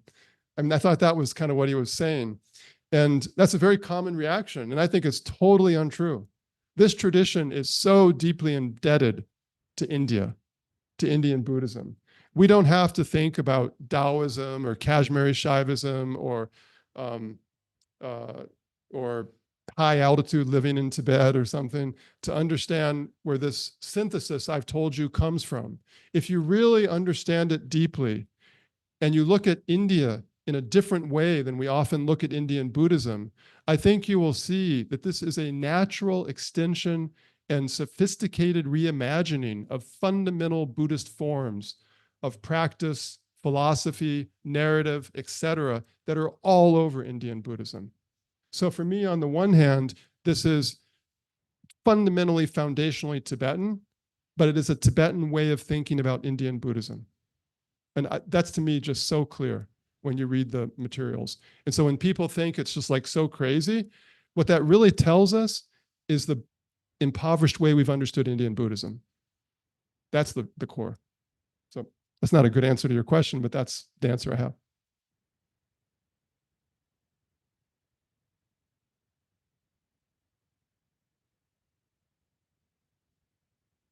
From the Ninthik traditions, then, if you know, we have this Vima Ninthik, which comes from Vimalamitra, who is from India, I don't think I understand completely what you say when you mean that Dzogchen is to you, it's a Tibetan tradition.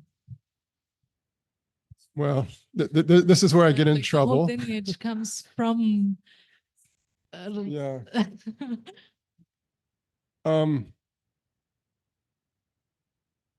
I famously got into trouble answering a question like that. So I'm just trying to think like, you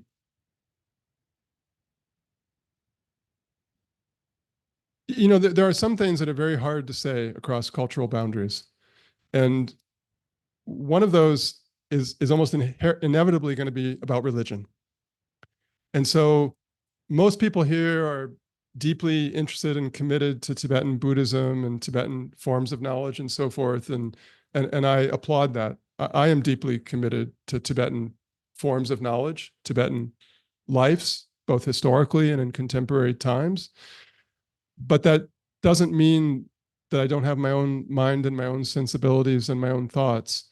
And I think it's almost impossible for me to talk to a very traditional Tibetan Lama and communicate those thoughts and those sensibilities in a way that maybe conveys what I think of as my own integrity. So there's lots of Tibetan Lamas I can speak with very easily. They're mostly my same age. I'm old now, so they're old too. But one of those is around the issue of how Tibetans understand authenticity and lineage and history, which really, if you pull back from your own commitments, it's just like we find in Christianity and Mormonism and Taoism and Confucianism and Islam and all the religious traditions around the world. It's the same dynamic. So when I'm doing this work, I'm trying to both respect and understand the Tibetan life world and not to pretend like their life world historically or even in now was our life world. Not even to assume that we have the same life world, but I was born in the United States of America. I was raised there. I mean, I came to Tibetan language and Tibetan places and Tibetan people as a 21-year-old. Almost every one of my adult teachers was Tibetan. So, but when I think about these, my sense of authenticity of the lineage is not predicated upon believing that Vimalamitra wrote this or that, or that Indians created this or created that and so forth. It means nothing to me, like in terms of authenticity. I mean, you could tell me that Vimalamitra didn't write a word and everything was written by some 13th century Tibetan woman. Just as beautiful, just as powerful, just as compelling for me, just as authentic for me. But for a Tibetan historically, that's death. To say that these traditions were originated in a Tibetan world, in a Tibetan mind, in a Tibetan heart, in a Tibetan landscape, in the polemically charged world of Tibetan Buddhism, that was the same thing as saying our lineage is bankrupt. Our lineage has no credibility. Our lineage has no authenticity. So that's one way of answering that question. The other way of answering that question is we don't live in the same worlds. None of us do. I don't know most of you. I don't know what worlds you grew up in. I don't know your cosmologies, your values, your life world, and you don't know mine. And like, I often think like, yeah, okay, we're all in one world. Maybe we're all the same in some fundamental empty essence, radiant nature, all pervading care of reality, but we are never the same. And you know, when you look at the two forms of wisdom in Buddhism, one is the wisdom of sameness and the other is the wisdom of difference. And we need to appreciate the wisdom of difference. We need to appreciate that Tibetans had a different way of experiencing the world, a different sense of bodies, a different sense of self, a different sense of identity, a different sense of knowledge, a different sense of all sorts of things, of the world, of the structure of the world, of the agent of nature of the land, etc. It's not our world in the 21st century, wherever you were born and raised. It's certainly not the Euro-American world. And so we have to appreciate that difference. And so to just say like, oh, Vimalamitra didn't write this, some guy in the 13th century wrote that, that's like to just jump over vast differences. Does that make sense? But at the same time, I know these texts are Tibetan. I know they're the product of Tibetan imaginations, of Tibetan language, of Tibetan forms of knowledge. Does that mean they didn't come from Vimalamitra? No, I wouldn't say that. That's a totally different question. You have to understand how Tibetans understood Vimalamitra, how they understood identity, how they understand death, how they understand reincarnation, how they understand vision, how they understand the ontological reality of self. There's so many things you have to understand. You can't just say that means Vimalamitra didn't write them. Who is Vimalamitra? Right? Who? Oh, that was a who are you? Yes, anyways, okay. That was a rock song. So I'm not going to give you a simple answer that says like, oh, this Tibetan in the 12th century just wrote that text and said it was Vimalamitra's. But I will tell you that these are inherently foundationally Tibetan. And just saying that Vimalamitra, Padmasambhava didn't do this, didn't do that, that's to reduce those figures to some other culture's understanding, which I will not do. I don't know if I asked my question in a good way, in a No, proper it's way. a good way, fine way. Because I actually meant to ask that so far as I know about the history of, Vimananthik, it comes from like all the lineage holders until Vimalamitra came from India. Yes. And then you today were talking about how it's a Tibetan tradition. Yes. Yeah, And that's a bit confusing for me. I totally understood your question and I totally tried to answer it. Okay. Then thank you.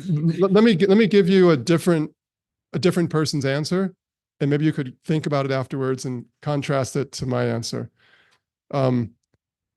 Michael Eris, very great British scholar who's passed away sadly, wrote a book called what was that book called? Hidden Treasures?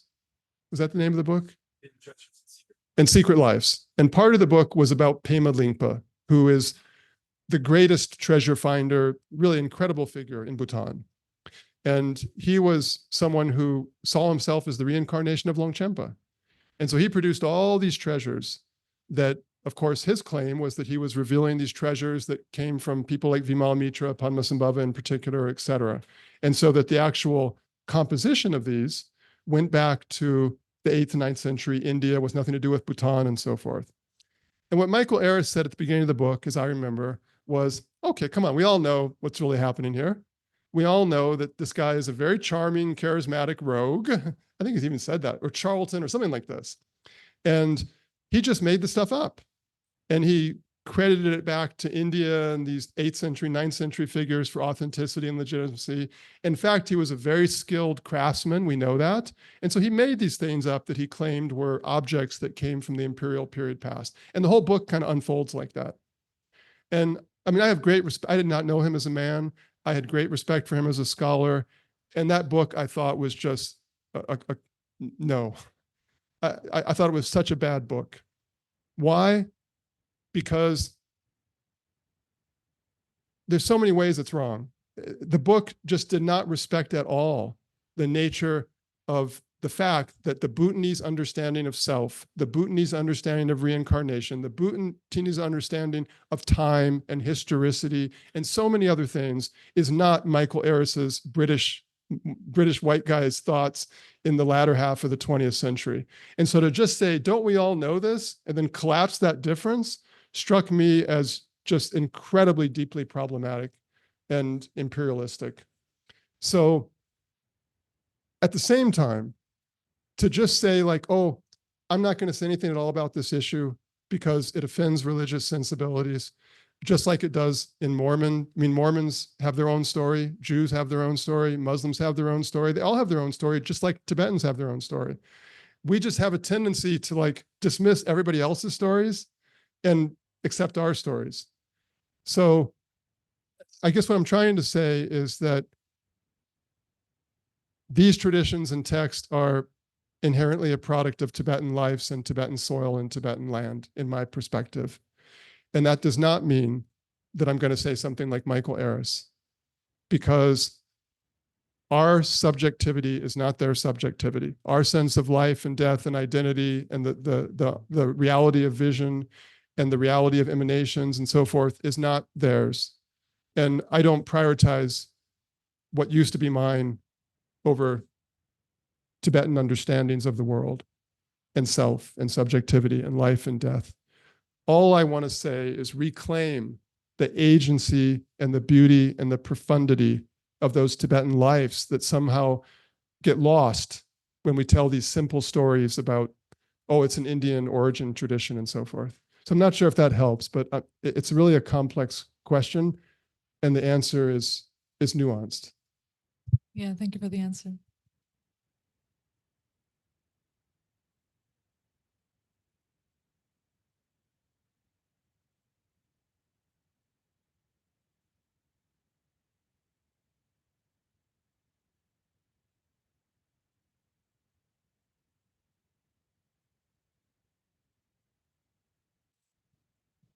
Hi. Firstly, nice to see you for the first time after 30 years. And this is the first that I've heard about the one thing you mentioned about that there are accounts of the end of time and what happens, and that's very fascinating, and it's one question that's always plagued me somewhere in my mind for decades. So I was wondering where I can read more about that particular subject, because I've never found that anywhere before. Oh, I'm sorry. Did I miss the question? Huh? What was the question? You mentioned that there are descriptions. Oh, you're asking of me the where end. they are? Huh? You're asking me where they are? Yeah, like where can I find that? Yeah. They're the kind of locus classicus for that is the Dra Telgyur, the Sound of Unimpeded Tantra, and its commentary attributed to Vimalamitra. And then the place where it gets discussed by Longchenpa is in the Tekchoktsa, the Treasury of the Supreme Vehicle, in an early chapter, the third or fourth chapter. If you email me or WhatsApp me, I can give you the precise references. Okay, thank you. Yeah.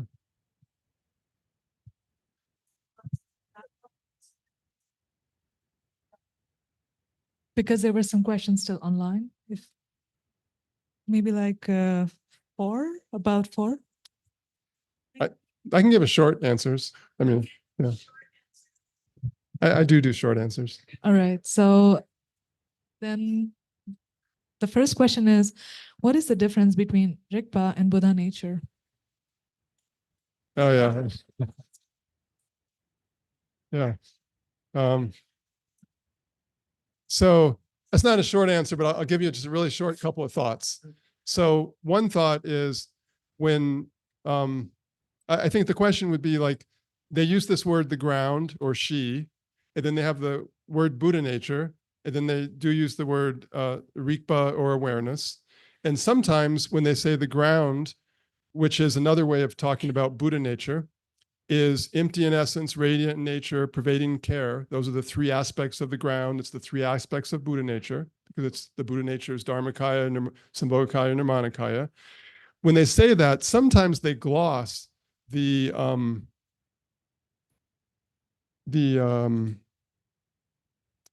all-pervading care, the third aspect, as a nucleus of awareness.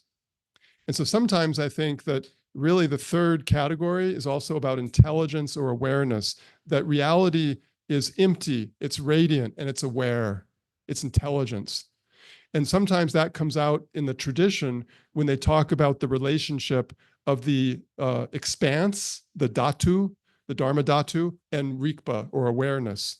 And so they talk about the relationship of the expanse and awareness. And that's a way of meditating on the kind of way in which emptiness and awareness are deeply intertwined with each other. And emptiness is not prior. Emptiness is not more important, but rather rikpa and emptiness together form a kind of non-dual intertwined character of the nature of reality, or dharmata, or chuni.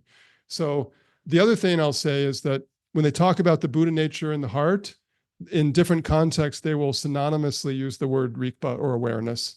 So awareness is in the heart, Buddha nature is in the heart, and they're manifesting in the form of these serene deities or Buddhas and this luminosity that spills out.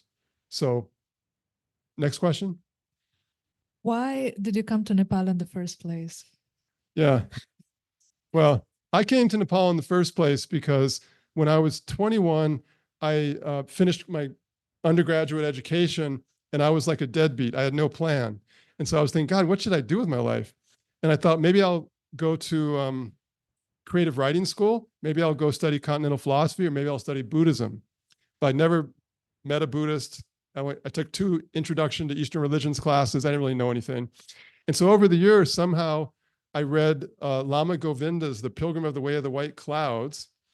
And I thought, oh, I'll do Tibetan Buddhism. And so that's how I ended up, because I had no money. So I had to go to graduate school to get money to go to Asia. If I'd had money, I just would have gone to Asia. I didn't have money, so I went to graduate school to go to Asia. And so I had a friend named Chad Leach who had spent a lot of time in Nepal. He was in the doctoral program. And so he and I, at the end of my first year of graduate school, went together to Bodha. And that's how I first came to Nepal. And why? So I was already studying Tibetan language and kind of committed to studying Tibetan Buddhism for reasons that remain obscure.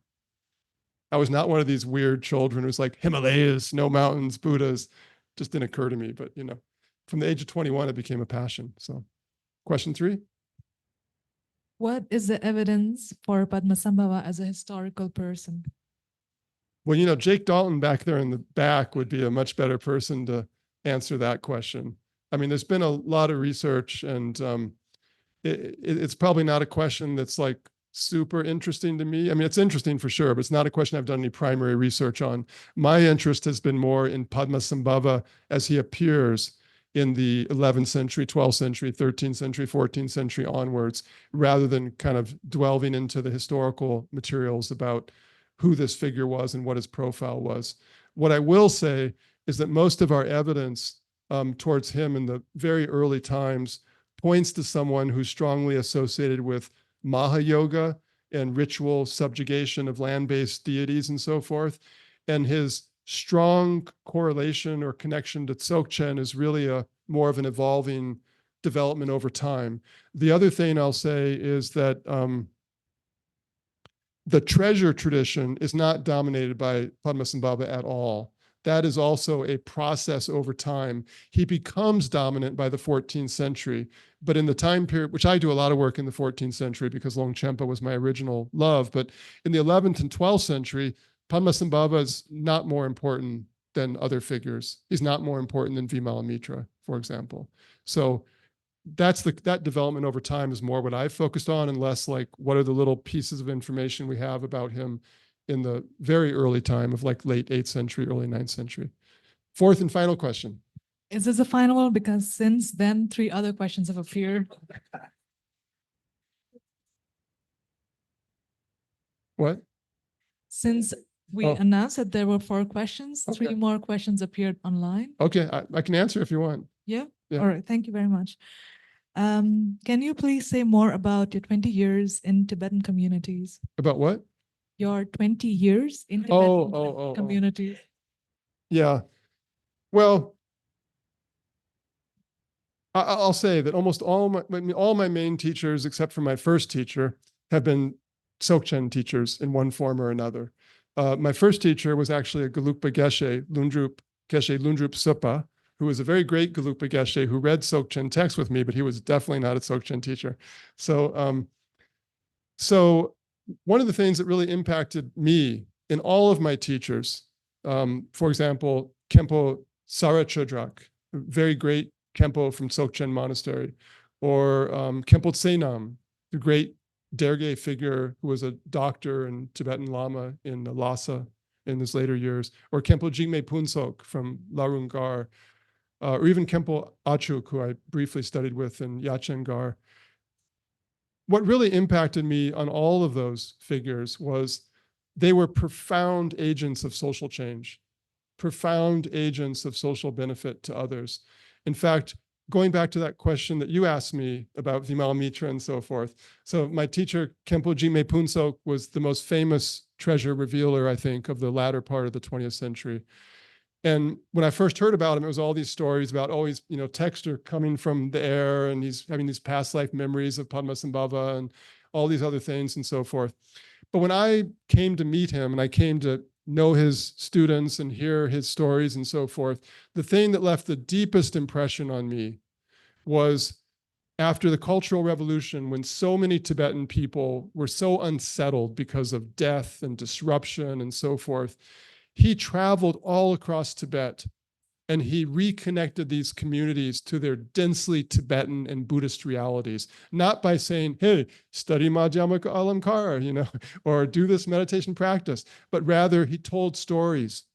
He connected them to the land in which they lived. He told them stories about that cave, that mountainside. He told them stories about land-based deities and how to interact with them and so forth. He reconnected this whole generation of unsettled Tibetans in a profound way back to their realities. He restitched them to uniquely specific Tibetan worlds in ways that had extraordinary implications for their well-being and their future. And I could tell other stories about other Tibetan lamas like that. So that left a huge impression on me. The idea of interpreting the transformation of awareness in terms of the transformation of the awareness of young children in high schools or elementary schools or whatever it may be. So I got the thought that that's what I should do. And so in my own completely inadequate way, from 1999 until present, I have spent more of my life doing that and less on scholarship. And so I've done a lot of work over the years with entrepreneurship, social innovation, participatory knowledge projects, and other kinds of things in Tibet in particular.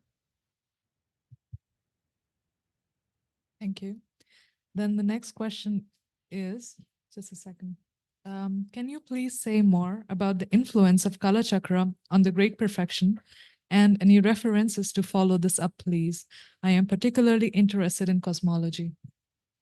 Yeah, well, so there is a volume that James Gentry is putting together now, Stanford. We had a conference at Stanford a year and a half ago or so about the Kala Chakra and Dzogchen traditions.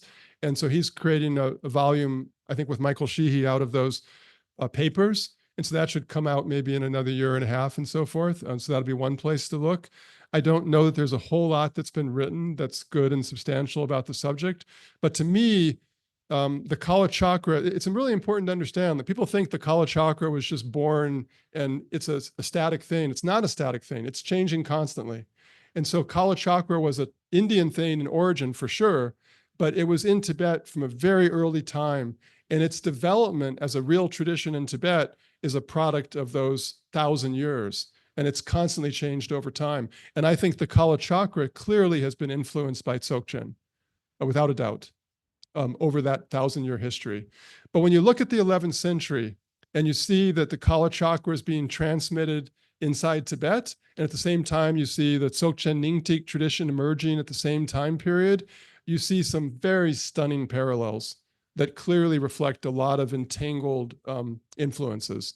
So on the one hand, the dark retreat and the sky gazing, those are in the Kala Chakra, they're in the Dzogchen Nyingtik tradition in the 11th century. Number two, the idea of stories, of divine cosmogonies and divine eschatologies, in both sides. The narrative connection is unmistakable. Also, elemental theory. Now, the particulars of elemental theory, water, fire, wind, space, etc., in the Nyingtik tradition and the Kawa chakra tradition are very, very different, but the elemental focus of both traditions is unmistakable, another parallel. The primacy of Yeshe, or primordial knowing, as a generative, creative, dynamic agent from the beginning to the end of time is unmistakable in both traditions. The idea of the importance of spontaneous visionary apparitions in contemplative practice, unmistakable on both sides of the tradition. The parallels are extensive. So that's what I could say right now. Thank you very much. The next question is, don't we need certain ability to remain in Rigpa to practice Ati or Chiti or Yangti? To practice. Ati, Chiti, and Yangti? Oh, okay. Yeah, that's better of a question for like a lama. But, you know, certainly I think what that person is alluding to, the importance of having a kind of balanced capacity to remain in this state of awareness that is not engaging in karmic activities of acceptance and rejection and so forth, and essentially tap in to that deepest nature of the mind, which is empty in essence, radiant in nature, pervading in care.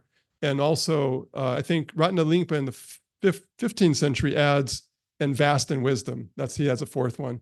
That capacity is central to all those traditions, but the way they talk about Rigpa or awareness is somewhat different. And I think what's really unique about the Nyingtik tradition in particular is both the stress on how dynamic awareness is and how constantly it's expressing and manifesting, and the detailed way that it accounts for that in practices as well as in thought. That's what's really distinctive about it. But yes, I do agree that it's shared. And I didn't stress so much the commonalities, but I can definitely tell a story that weaves all these traditions together and shows their commonalities, even as they're very different. To give you a snapshot, 11th century, it's all about the elements. 14th century, Longchenpa knows that stuff, but honestly, he doesn't really care that much. 17th century, 18th century, it's just not part of Jigme Lingpa. 21st century, nobody even knows about it. Okay, thank you. And then this is the final question. When you say that the great perfection is Tibetan imagination, how would you define the great perfection? Great perfectionists often claim that there are influences of the great perfection in the sutras, essentially arguing that there are references or teachings of the great perfection within them. Wouldn't you then agree that all of Buddha's teachings could be considered part of the great perfection from a great perfectionist's perspective? How can you assert that the great perfection is entirely a Tibetan invention? Well, I didn't say entirely Tibetan. I never used the word invention, first of all. So the story that I tried to tell is that, sure, you can take that perspective. It's kind of the essentialist perspective. Say, what's the essence of the Dzogchen? Let's look for the essence of the Dzogchen in Mahayana or Abhidharma or Chittamatra or whatever it might be and so forth. My whole presentation was a different perspective.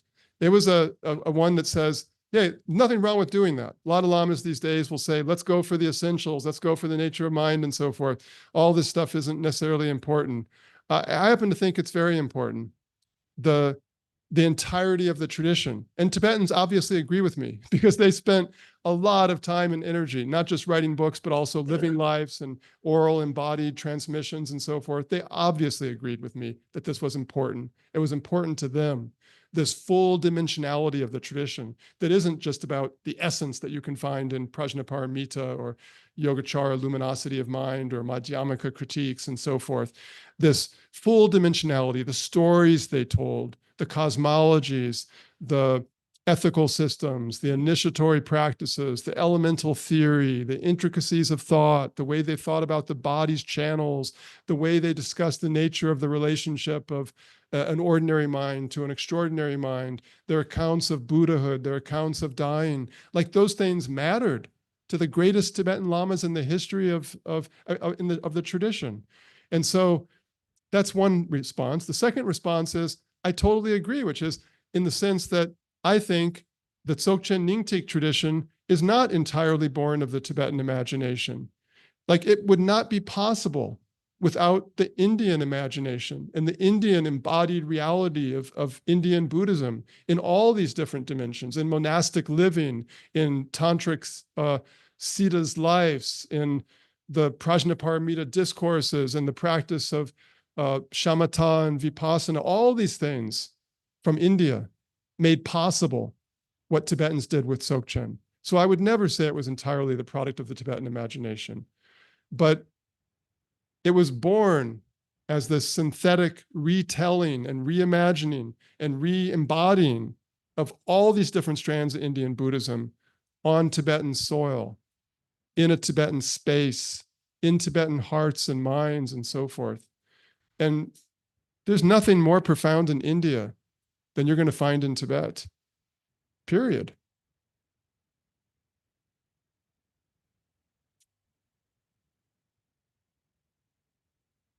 You know, profundity is everywhere. I mean, I'll leave that with that, which is, I learned that in my life very kind of late, because I always think lamas were the most profound things ever. I was always like searching for lamas. I had these big pounds of books. There you are, James. I was looking for you before. And at one point, I remember I was doing this project it was at 2000 with National Public Radio in the US. We were going around documenting Tibetan folk music. And we were in a place called Basum Tso, which means Three Rock Lake, a little bit to the east of Lhasa, where people don't speak Tibetan. They speak Ba language. They call themselves the Ba people, but they sing in Tibetan, one of those things. And so we were looking for this woman, just an ordinary woman from the village, who was supposed to be a beautiful singer. And we found her coming back from doing some harvest work, and she sang these songs for us. And I remember it was one of the most profound experiences of my life. I just had this extraordinary experience of verticality and horizontality, that she was so grounded in the language and the place and the land and the people. And there was so much beauty and profundity in what she was singing about, and so many connections across the plateau. And I remember thinking, it doesn't get any more profound than this. That's pure vision. That's the ability to see everywhere, every place, America, Louisville, Kentucky, Charlottesville, Virginia, Varanasi, India, you know, Abu Dhabi, just wherever, and to just meet people and to be able to appreciate their profundity and not see someone else as more profound. I mean, that to me is pure vision. So for me, I've tried to cultivate pure vision with Tibetans, and that's what I was trying to express today. It's just my appreciation of their profundity and their beauty and their capacity for transformative, extraordinary ways of living in this world and conveying it to others. So thank you.